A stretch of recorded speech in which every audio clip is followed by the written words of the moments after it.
وصفتنا اليوم راح تكون طبق تقليدي جزائري اللي هو مدرب بالباذنجان باللحم ومرقه حمراء.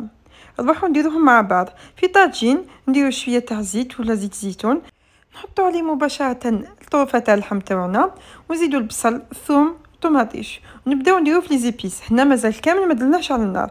درت ملح، بابريكا، شويه تاع فلفل كحل، وشويه تاع كربيه، وشويه تاع كركم. ومن بعد هنا نديرو على النار ونخليها النار قليله بزاف، لازم تكون نار قليله باش ما يحرقلكمش. ومن بعد نروحو دوكا نوجدو الباذنجان. هنايا قطعتو دوائر، درتو في باسوار ودرتلو شويه تاع الملح باش يطلق لنا كامل هذاك الماء تاعو ويذبل. بعدها نديروه في ماء باش نصفوه من هذاك الملح، ومن بعد نشفوه. هنا نكونو سخنا الفوق تاعنا على 200 درجه.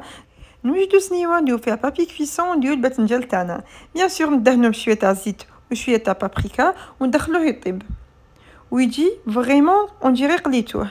ومن بعد هنا كي نشوف بلي كلشي تقلى وتجمر الله الله، ندير الحميصه تاعي ونمرق بالماء يكون سخون، وزيد نخلوه يطيب ثاني على نار قليله.